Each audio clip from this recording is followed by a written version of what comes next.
Imaginez la scène. Nous sommes en plein dîner des correspondants de la Maison-Blanche à Washington. Les projecteurs illuminent les façades des bâtiments environnants.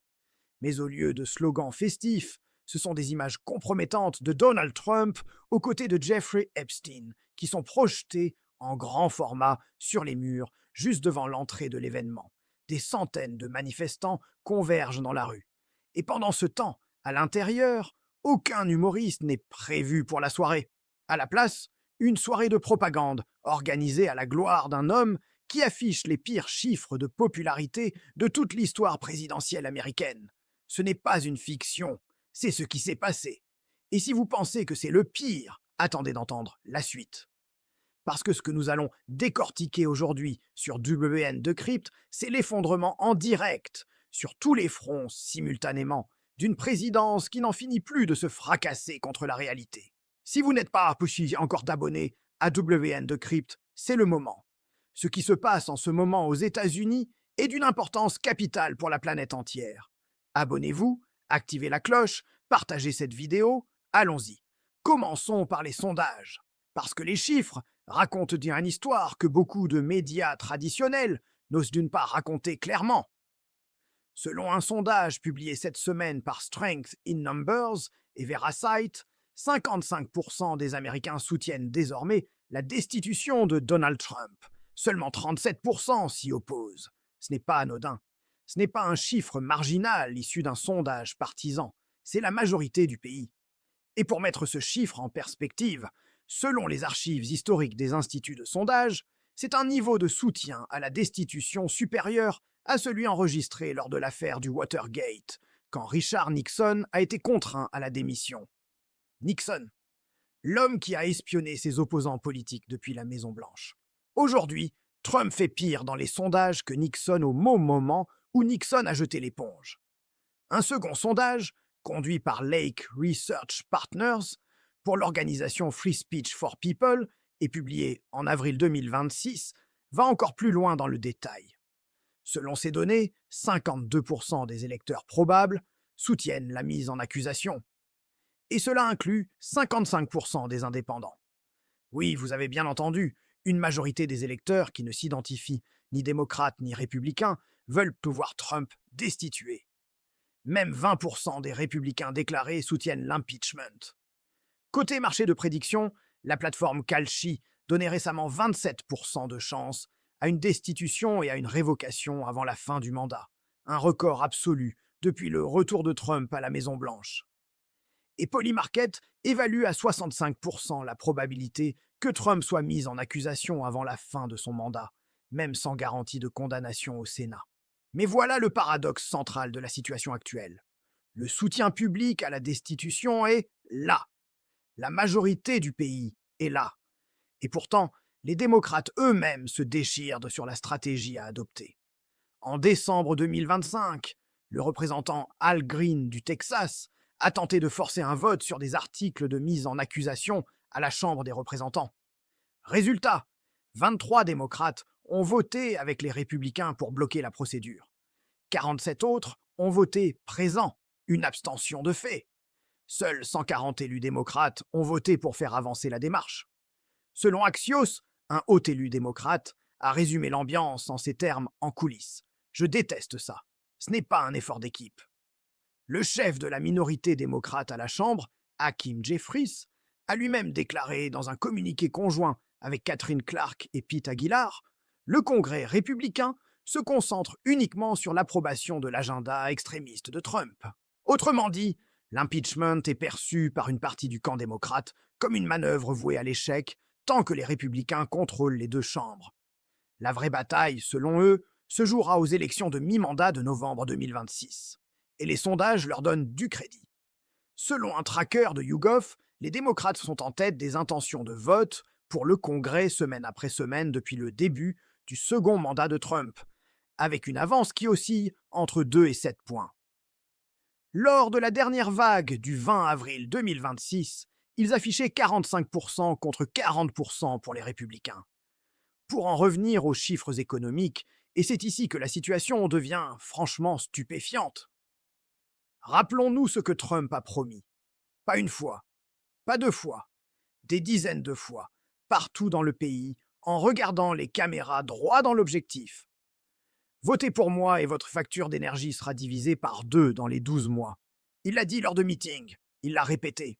Il a dit « mettez-le par écrit et mettez-vous en colère contre moi si ça n'arrive pas ». L'inflation n'a pas baissé. Selon les dernières données disponibles, l'indice des prix à la consommation a progressé de 3,3% en mars 2026 par rapport à l'année précédente, soit légèrement plus que les 3% hérités de Biden à son arrivée. Les prix du carburant ont flambé, en partie à cause de la fermeture effective du détroit d'Ormuz depuis fin février 2026. Le prix du pétrole brut Brent oscille entre 103 et 107 dollars le baril, soit environ 50% de plus qu'au 28 février, quand les opérations militaires ont commencé contre l'Iran. Trump a répondu à cela dans une interview sur CNBC en disant qu'il était surpris que le baril ne soit que à 90 dollars, parce qu'il pensait qu'il monterait à 200. C'est sa réponse à la flambée des prix qui pèse sur le budget des familles américaines.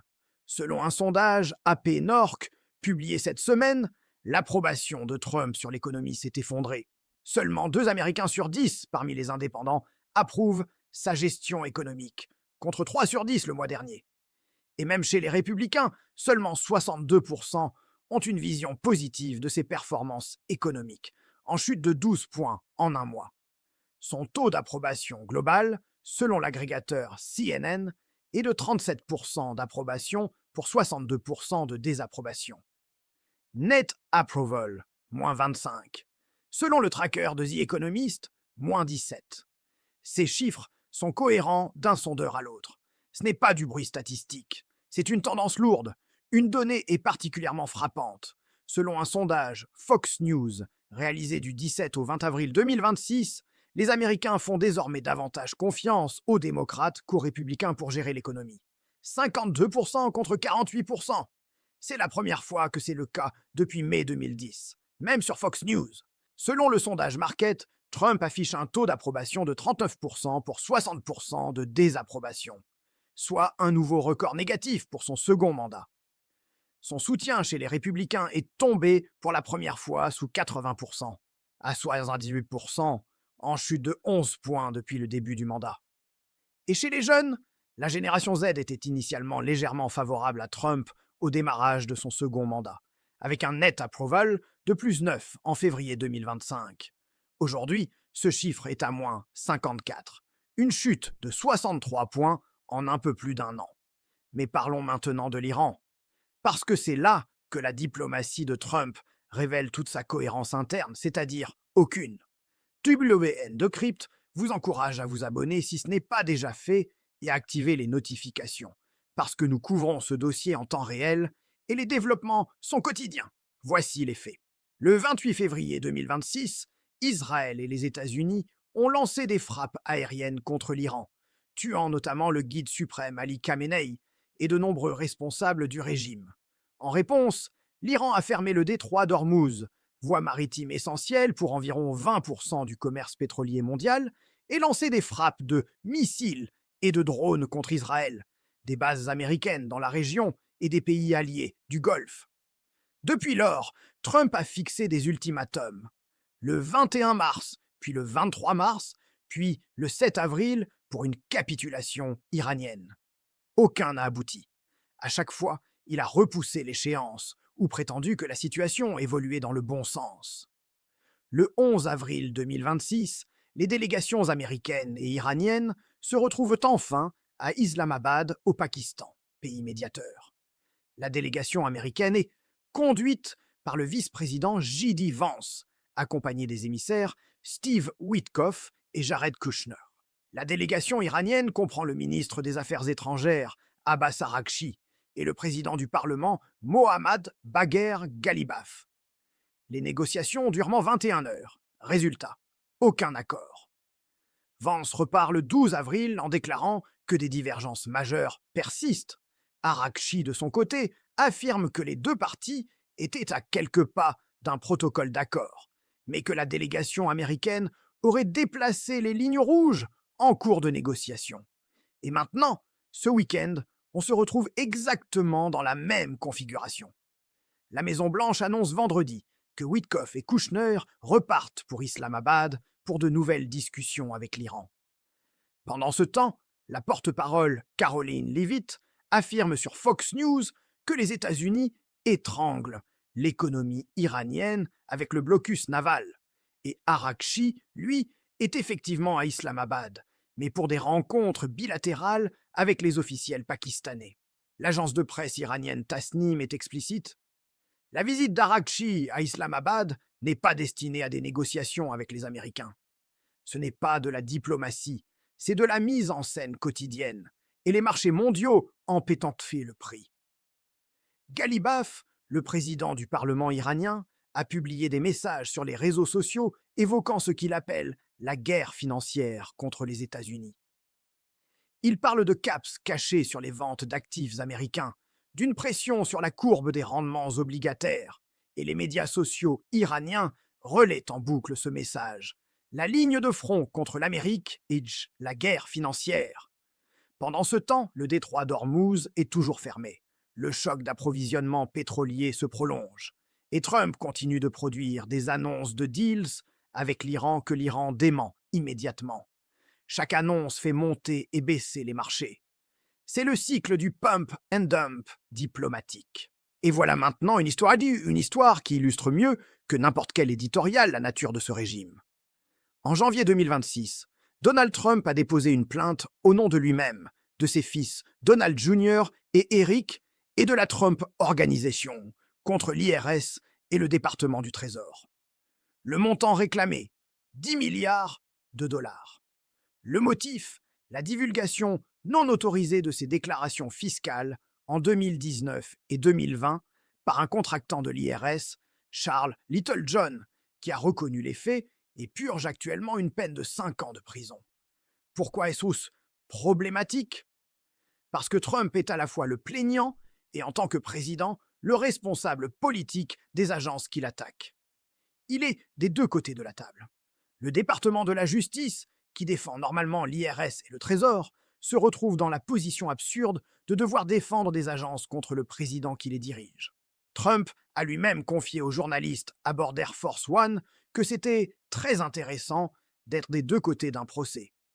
Lors d'une décision rendue vendredi 24 avril 2026, la juge fédérale Kathleen Williams, du district sud de la Floride, a ordonné au département de la justice de lui expliquer par écrit, avant le 20 mai, comment elle peut superviser ce dossier, alors que la Constitution exige un véritable litige contradictoire pour qu'un tribunal ait juridiction. Elle souligne que Trump est le président en exercice et que ses adversaires désignés sont des entités dont les décisions sont soumises à son autorité. Selon CNN, Williams a cité dans son ordonnance les propres déclarations de Trump qui reconnaissaient la dynamique unique de ce litige. Des groupes de surveillance ont déjà déposé des mémoires d'amicus curiae qualifiant ce recours de litige collusoire qui menace l'intégrité du processus judiciaire. Les sénateurs Elizabeth Warren et Ron Wyden ont tiré la sonnette d'alarme dès le 4 février 2026 dans une lettre au secrétaire au Trésor et au procureur général. Le Congrès doit savoir si des décisions inappropriées ont été prises entre le Trésor et la Maison-Blanche pour garantir au président un chèque personnel de 10 milliards de dollars, signé par les contribuables américains. En réponse à ce tollé, des élus démocrates ont introduit un projet de loi visant à interdire au président, aux vice-présidents et à leurs familles de percevoir des règlements de litiges financés par l'État fédéral.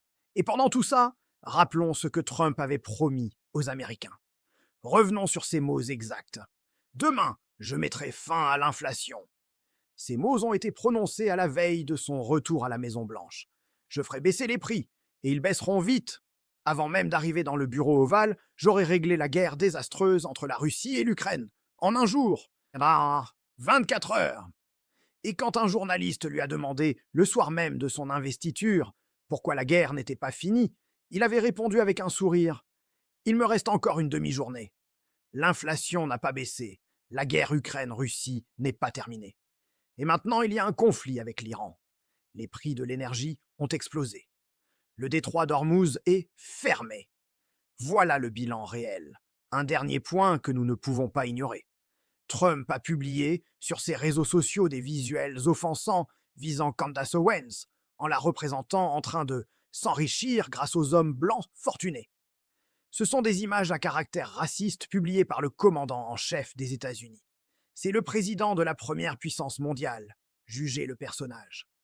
Et pendant que le président de la République américaine diffuse ce genre de contenu, il quitte précipitamment la Maison-Blanche pour se réfugier à Mar-a-Lago.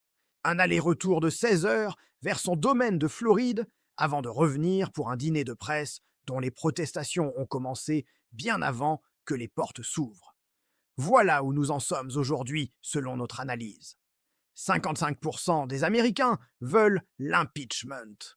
Son taux de cote nette d'approbation est à moins 25.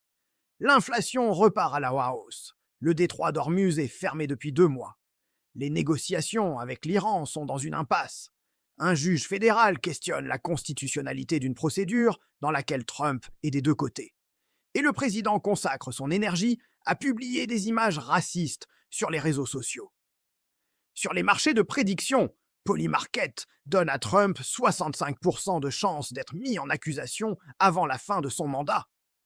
Kalshi, 27% pour une destitution effective.